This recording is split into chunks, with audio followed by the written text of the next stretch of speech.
welcome back to Readers of the Right. Today, we're going to tackle something that I found really fascinating lately, and I felt like I needed to talk about on this channel to this audience, because it's something that I don't know if is really ever discussed, but really should be, and that's how Hollywood has taught me not how to write. There's been a lot of things, especially in the last several years, that have shown me what bad writing looks like. To be fair, there's been a lot of fantastic writing as well, and I'll do another episode about that here in the next, hopefully, few weeks. But today I wanted to talk about the things I learned not to do from Hollywood. And this was all kind of triggered by the season finale of NCIS. I'm a big fan of the show. Most of the time it has pretty good writing. This last episode did not, and it really kind of hurt. Didn't give me any desire to watch next season, even though I will. I've been addicted to that show since season 1, and so I will keep going with it, especially with some of the new spin-offs coming out. But it really dampened my enthusiasm and removed one of the few strong characters left in the show in a way that was very anticlimactic and not great. So let's get into this and talk about what are some of the 5 things that Hollywood has taught me to not do as a writer, and why. First, we're going to talk about NCIS. This was one of my big beefs I've had with shows so far this year. There's been a lot of really good stuff that I've watched in my limited free time, but this one, after a really good season with some really good arcs, ended very flat. The entire episode had a lot of promises that never paid out, and had a lot of payouts, but there were no promises in the first place. And it really kind of confused me. Even though the general story arc worked, there was no hook and pull. There was no Gibbs trying to decide if he was retiring, or will Kate survive from season 1, or where's Ziva I can't remember which season that is. But those long-term payouts and short-term payouts were absolutely fantastic. Like, for example, and to be clear, I'm going full spoilers throughout this entire episode. So if you have not seen the season finale and you still want to, come back to this. You'll enjoy this afterwards, and you'll understand why. Otherwise, just be prepared to be spoiled for literally everything I say. I will tell you what it is up front, and I will preface it so that hopefully you have time to switch away. And before we dive into this, don't forget to like and subscribe. We've got a lot of really cool content coming up, and I've seen a lot of the interactions you guys have had with me online, and a lot of the things you guys have enjoyed talking about. So we're going to be doing more Warhammer content probably every other week, along with this kind of stuff. And then if you guys have any suggestions or things you want me to cover, please let me know in the comments below. Or if there was something disappointing that I didn't talk about, let me know in the comments below too. I always love to see those. And it may be something I haven't seen yet. So please mention them below. I'm always looking for this kind of stuff. So now the spoiler warning and the plug has been taken care of. Let's talk about the NCIS episode.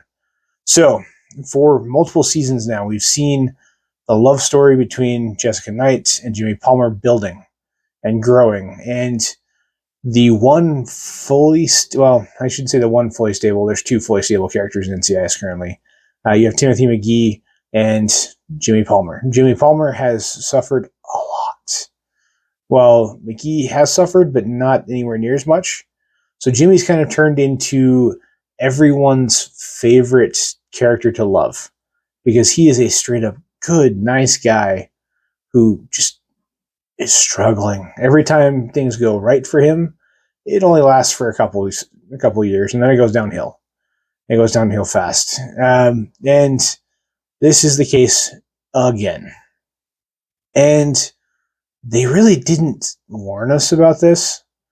The first signs that there were even problems was the last 3 episodes, when Agent Knight's father shows up and she gets offered that position.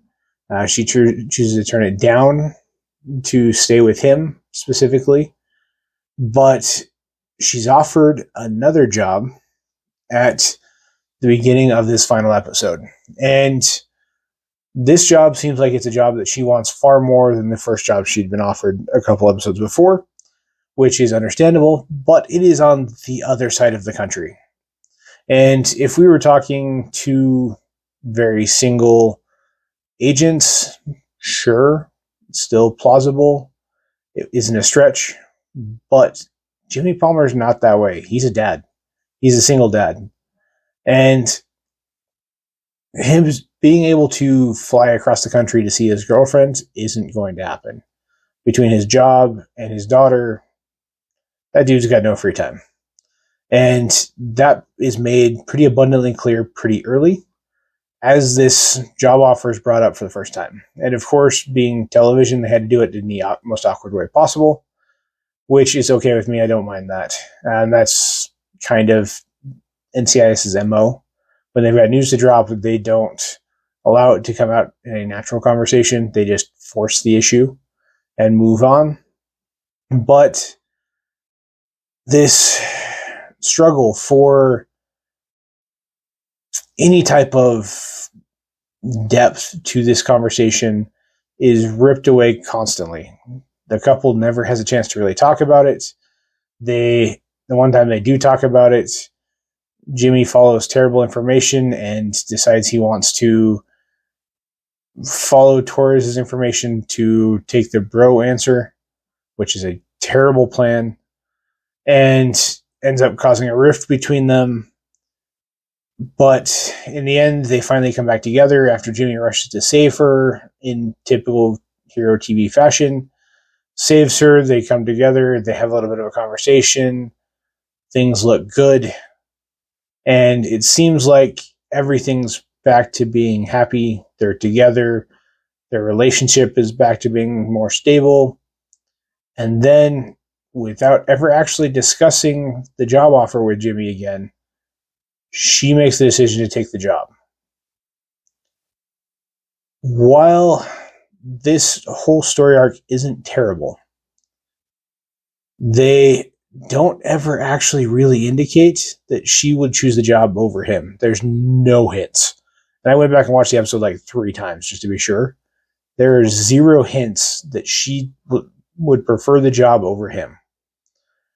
In fact, all of the foreshadowing, all of the hints throughout the entire episode are her choosing him over the job. And her trying to prove to him that he's the one that really matters. Because Jimmy suffers with a lot of self-confidence issues after everything he's been through in his life. Nearly dying several times, losing his wife. And all of that makes it very, very jarring and very uncomfortable when it all comes to a head. And we see this in TV shows all the time. I can't tell you how many times I've seen this. One of the most chronic ones for this is the Law and Order spinoffs. The original Law and Order show, not so much. SVU, all the time. I had to stop watching SVU because they would do this every single year, where they would try and subvert things, but instead of leaving enough breadcrumbs that as soon as the subversion comes, you go, oh, I can't believe I missed that. You would get the, what? What changed there? Why did this happen? Type response. And honestly, it happens a lot with cop dramas. I don't know why, but it does really tend to be cop dramas that do this a lot to me. I don't watch a lot of them, but they do. And this has been a big beef I've had with especially serialized television lately. Another one was Spectre by James Bond, or the James Bond movie, had a lot of that same payout where everything builds and everything changes and everything grows and the character arc goes, and all of a sudden they just take a weird right-hand turn at the end, say, and here's the end. And that really, really bugged me. One of the movies that's most chronically famous for this is Indiana Jones and the Kingdom of the Crystal Skull. Yeah, I'm pretty sure I just triggered like 10 people. If you're an Indiana Jones fan, this movie triggered you and probably dropped you off of being an Indiana Jones fan. Or you claim you're an Indiana Jones fan before this movie. Because the introduction of aliens at the end of that movie, what? Zero hints, zero indications that was even a thing. And I remember I was in a theater for this one, and the entire movie theater, when that dropped, there was at least 10 people that just kind of sat back and went, huh? Audibly. You heard it in the theater, over the music, over the dialogue. You heard people just plain confused. And I don't understand how that got through the editors and the producers and the writers. And no one caught that there was zero foreshadowing to it. None at all. And this has been one of the big things that I've learned as a writer from Hollywood and these screw-ups, is make sure you foreshadow your payouts. Because if you don't foreshadow your payouts, even you can do a subversion, you can do a twist, that's fine. I look at authors like Brian McClellan and Brandon Sanderson. They love twists, but they foreshadow them. When the twist happens, you go, oh, how did I miss that? And everything kind of clicks. If you don't have those foreshadowing and hints, it won't click. And people will be confused and frustrated. So don't do that. Now, this next one's going to be a little bit of a hot take. And it's something that you hear a lot in conversation. And to be clear, I don't care where you stand politically on this. But one thing that especially Disney lately has done is putting messaging before plot. You'll see this in some stories as well. I said, I don't care if you agree with the message or you don't. Putting the messaging before the plot kills the story. I'm not going to deep dive. I'm not going to point any fingers, because the second I do that, it will trigger someone. So putting messaging before the plot is all too common and has become a major problem. And it's become a major problem on every side of the aisle. And it's something that I'm not a fan of. And it turns me off from stuff so fast.